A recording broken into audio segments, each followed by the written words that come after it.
मोहल्लेगंज नामक गांव के एक बड़े से जंगल में कई सारे जानवर आपस में रहा करते थे। एक दिन कुछ जानवर आपस में बात करते हुए, शेरों के भी बड़े मजे हैं। हाँ, बड़े से सोने के पिंजरे में रहना। हमारी ऐसी किस्मत कहाँ, वो कितना ताकतवर भी है। हाँ, इसलिए तो वो एक ही बार में कई शिकारें कर लेता है। इसलिए तो जीजू ने शेरों को अपना सोने का पिंजरा दिया है।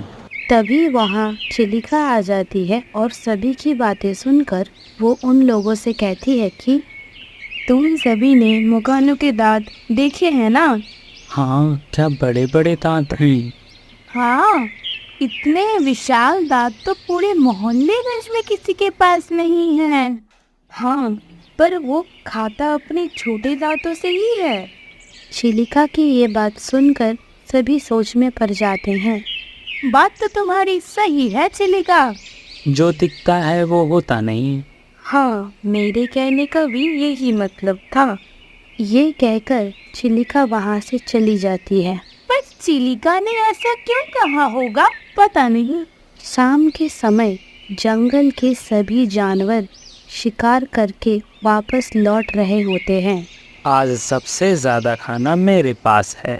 नहीं, आज भी सबसे ज्यादा खाना चेरू के पास ही होगा। हाँ, मैं अपनी तुलना उससे कभी करता भी नहीं हूँ। हाँ, सच में काश चेरू जैसी किस्मत हम सब की होती।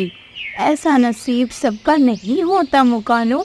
चेरू उन सभी की बातें सुनकर उदास हो जाता है और वहाँ से चला जाता है।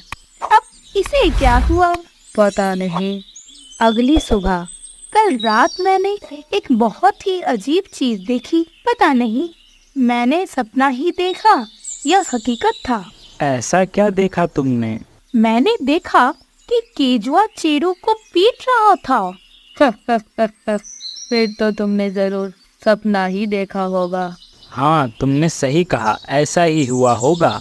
नहीं, जो भी मैंने देखा वो सपना नहीं हो सकता।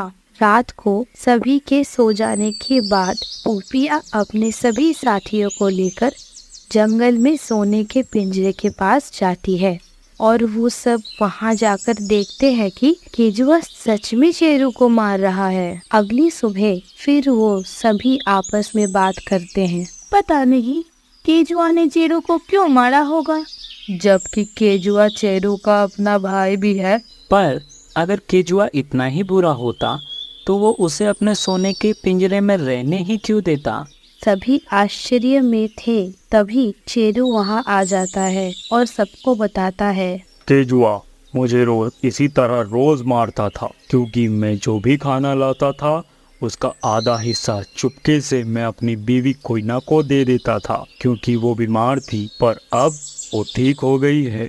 तभी कोयना आ जाती है और सबको बताती है, और इसीलिए अब हमने केजुआ के सोने का पिंजरा छोड़ दिया है और अब हम अपनी मेहनत से अपना पिंजरा बनाएंगे।